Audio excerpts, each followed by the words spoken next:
Hey everyone, welcome back to the channel. If you are an entrepreneur, business strategist, or just someone who loves understanding how business make big decisions, then you are in the right place. Today we are going to talk about a powerful tools that businesses use before making game-changing decision, which is PESTLE analysis. Before that, let's say you have built an incredible driverless car company. Your technology is cutting edge, investors are excited, and you are ready to expand to a new country. But all of a sudden, that country's government bans autonomous car industry, or the country's economy crashes, which make their customer hesitant to buy new technology, or a major data privacy law forces you to redesign the entire AI system. This is not fiction. Business face this sort of problem every single day when expanding into a new market, and that is where PESTLE analysis could help. It is like a business radar scanning for risk analysis and also opportunities before you step into an unknown territory. In this video, you are going to learn about what PESTLE analysis is and why this is a game changer, the 6 key factors of PESTLE analysis, how to conduct a PESTLE analysis, when and why businesses use this one, and also the pros and cons you must know. So by the end, you will never look at business expansion the same way again. So let's dive in. Starting or expanding a business is like building a house. You can have the best material, best architect, or even the best design, but if you do not check the weather condition, your house could face storms, floods, or even earthquakes. So this is where PESTLE analysis comes in. It is like a weather forecast for your business, helping you to see what's coming and how to prepare for it. So what exactly PESTLE is? It is a tool businesses use to analyze external factors that could impact them. For example, political, government policies, regulation and stability, economic situation, inflation, exchange rate, or even financial trend. Social factor, consumer behavior, culture, or even the demographic changes. Technological, new innovation and industry disruption. Legal factor, laws, industry standard and compliance issues. And the last one is environmental, which may have, let's say, climate laws, sustainability trends and eco-friendly regulations. So just like you would not build a house without checking the weather, business should not expand or operate without analyzing these 6 key factors. So now let's get practical. Imagine that you are going to launch that same driverless company into a brand new market. The technology is there, excitement is high, but will the external environment support or sabotage your success? Let's break it down with each of the factors of PESTLE analysis. All of you know that government holds the key to many industries and driverless cars are no exceptions. A single policy changes can either accelerate your success or slam the brakes on your business. So now let us see what are the key political aspects that could affect your business. First of all, tax policies. If the government heavily taxes the autonomous vehicle, fewer people will be able to afford them. Second one is trade regulation. Importing key parts like AI chip or sensor could become costly if there are strict tariffs. Government incentive, so it could be a positive one. Some government provides subsidies for electric or autonomous vehicle to encourage innovation. Then political stability. Frequent government changes can create unpredictable business regulation which may affect your businesses. Now you have got some key political factors that could affect your business. Now let's see a real example.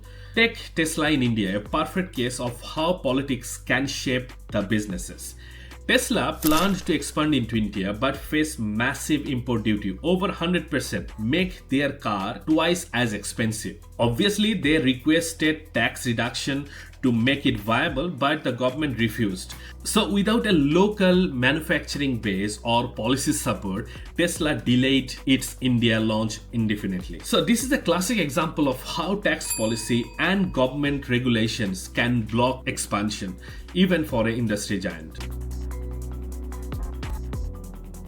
So we have navigated the political factors that could affect the business. Let's say the laws are in our favor, the government supports self-driving car, but now comes the big challenge. Can people actually afford them? A country may be excited about the innovation, but if its economy is not strong enough, or if cars are too expensive for the average consumer, expansion could fail before it even begins. So this is where economic factor comes in. They tell us if the market is financially ready for our product. So let's break it down. So the first key economic aspect is the economic growth and decline. A growing economy means people have more disposable income, making the luxury tech like self-driving car more attractive. But on the other hand, recession reduces the spending power. Then interest rate. Higher interest rate makes car loan more expensive, discouraging people from financing a new vehicle. On the other hand, lower interest rate encourages more borrowing and spending. Then exchange rate. If the local currency weakens, importing high-tech parts becoming far more expensive, which results they are increasing the final price of the car. Then inflation rate. Rising inflation means higher cost for material, manufacturing and labor, forcing company to raise price, which could reduce the demand of the product. Then wage rates and minimum wage. If the wages are high, more people can afford premium car. But if the wages are stagnant and living cost rises, consumer might prioritize necessities over their luxury purchase. Then another important aspect is working hours and employment rate. In economics, with high unemployment, fewer people can afford expensive tech. However, a strong job market increases consumer confidence and their spending power. And one more key aspect is the cost of living. In countries where housing, food and basic needs are expensive, luxury items like self-driving cars may not be a priority for most of the people. Now you have understood some key economic aspects that affect any businesses. Now let's see a real-world example so that you can understand more closely. Let's look at the case of Tesla in China, which is a perfect example of how economic condition can impact a business. Many of you know that Tesla has a massive presence in China, even operating its own gigafactory in Shanghai. But in 2024, a slowing Chinese economy and rising interest rate affected consumer spending habits. Car buyers started delaying purchases, leading to a decline in the Tesla sales. In response, Tesla slashed prices multiple times just to stay competitive. But even with the discount, many potential customers still held back due to the economic uncertainty. So this shows that even the government policies are supportive, economic challenges like recessions, high interest rate, or weak consumer confidence can limit the business growth. So now we have tackled the political and economic factor. Let's move to the next one, which is social factor. So before talking about the social factor, let's recap. Let's say our driverless car company has tackled the political situation, and also we have determined that the economy is strong enough to support the expansion. But here is the big question for the social factor. Even if people can afford our self-driving car, do they actually want them?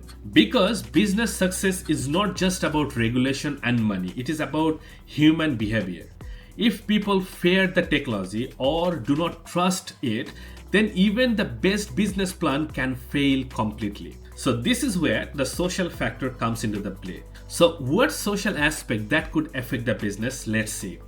So the first one is the culture, norm and expectation. In some cultures, owning and driving a car is a symbol of interdependence. Will people embrace self-driving technology, or will they feel like they are losing the control? Then health consciousness. Are people focused on pollution-free, eco-friendly transport? If so, then an electric driverless car might gain enough support. Then population growth and urbanization. A rapidly growing city with congested road might be more willing to embrace self-driving technology to reduce the traffic issues. Then another key aspect is the age distribution. Like younger generation may eagerly adopt the autonomous car, while the older generation might be resistant against that. Another one is career attitude and work-life balance. If long commutes are a problem in the country, people may love the idea of using self-driving car to work or relax during the travel.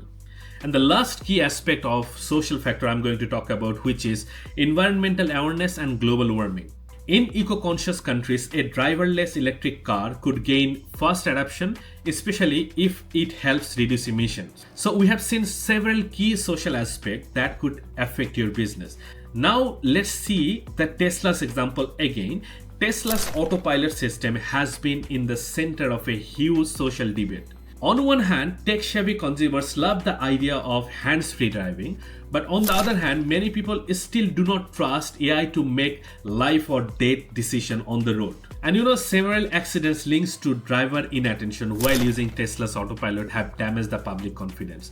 Because of this, many governments now require human supervision, delaying full adoption of driverless technology. So what does it prove? It proves that social acceptance is just as critical as technology itself. So now let's move to the next critical factor, which is technological factor.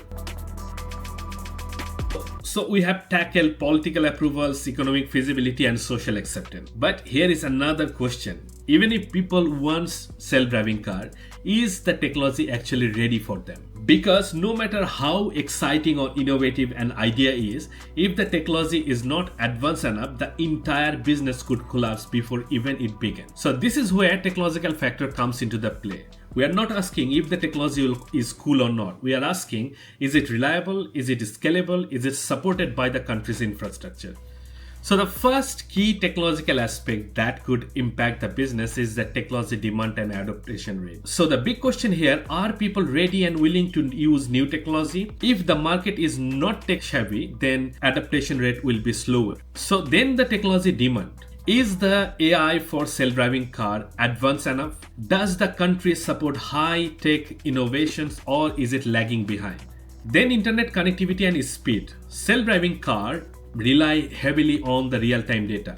If the country lacks high-speed internet like 5G, then the car might experience delay in processing the information, which leads to a potential safety risk. Then the level of research and development funding. Does the country invest in research and automations, especially in AI research and automation? With a strong R&D on research and development, companies might struggle to innovate and stay competitive. Another important thing is the cyber security and data protection. Can hacker take control of autonomous vehicle? A country with a weak cyber security regulation could be a huge liability for self-driving technology. Then one more key aspect I am going to talk about, which is the automation and AI integration in daily life. So does the country already use AI and automation in transport, finance, or healthcare? Markets that trust automation are more likely to embrace the self-driving car. So again, we have seen several key technological aspects that could impact your business. So this highlights a key point here.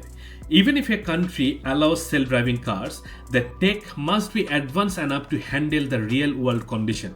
So that's why before entering to a market, company must ask, is the technology mature enough to real-world use, or is the country's infrastructure ready to support it? So now we have explored the technological readiness. Let's move to another roadblock, which is the legal factor. So in many cases, regulation moves slower than the technology, and the business must navigate legal complexity before their launches. So what are the key legal aspects that business must consider before expanding to a new country? Let's break it down. First of all, laws and regulations. So when you talk about self-driving car, one of the key legal aspect that could impact is the laws and the regulation. We are talking about especially the laws of autonomous vehicle and let's say the traffic regulation.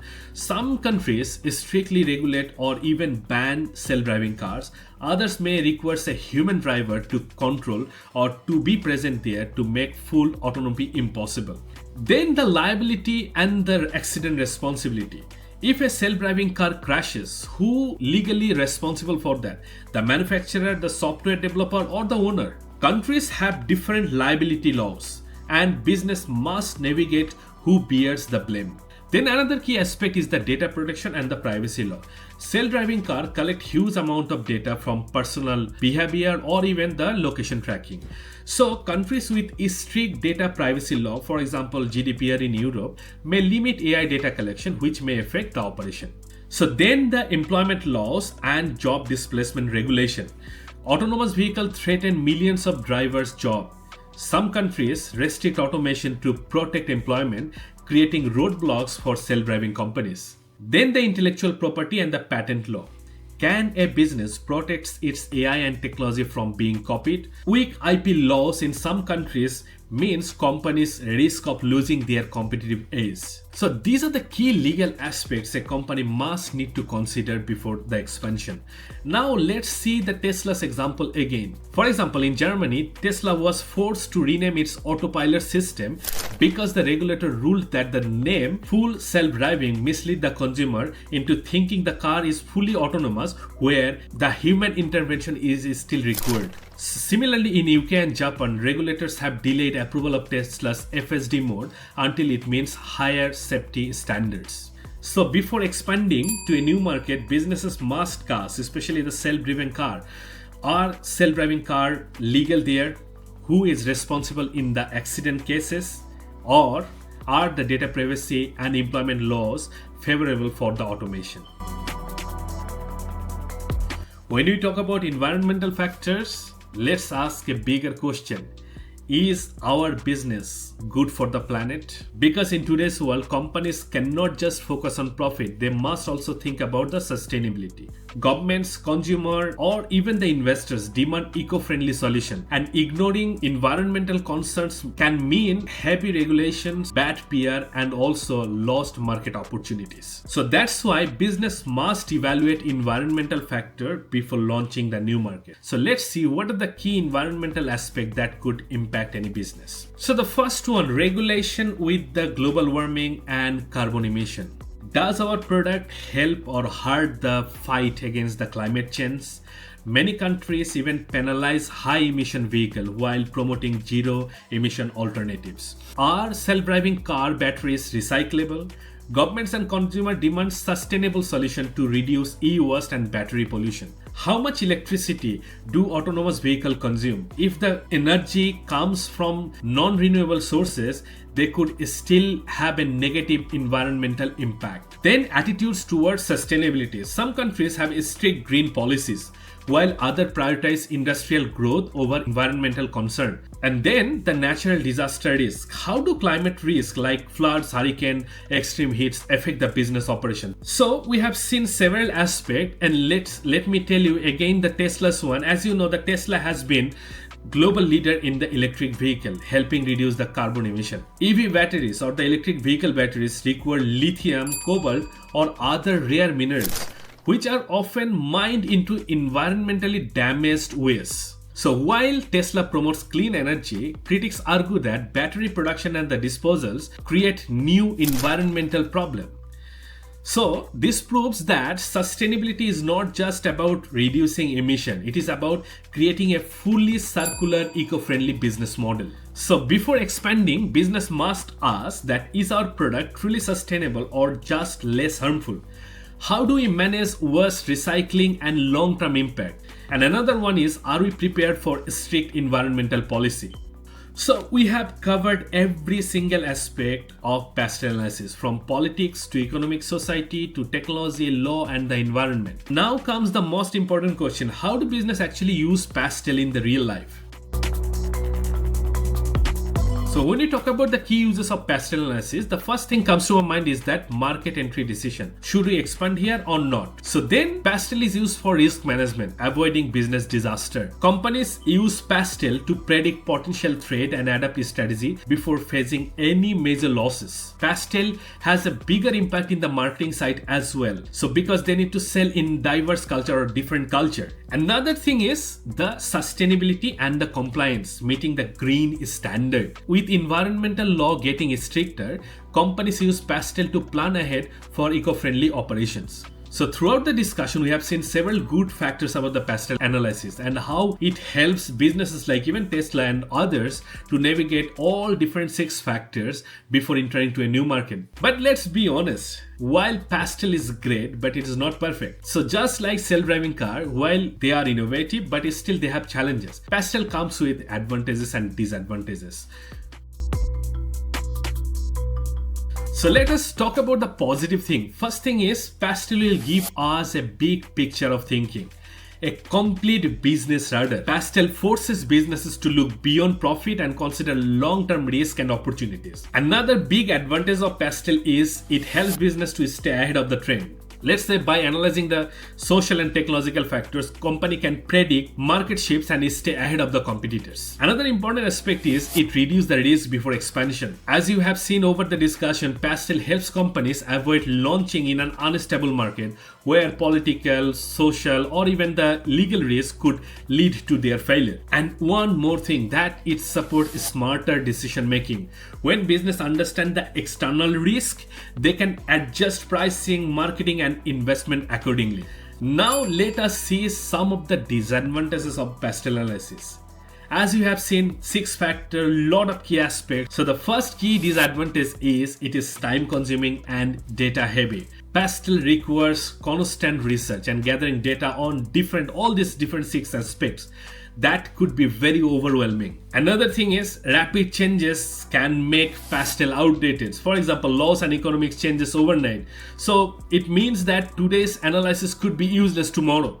Then another thing is it doesn't provide immediate solution. PESTLE tells businesses what might happen but doesn't tell them what to do next. And one last thing is it requires industry expertise. It sounds positive, but misinterpreting PESTLE data can lead to bad decision, especially if businesses overestimate or underestimate risk.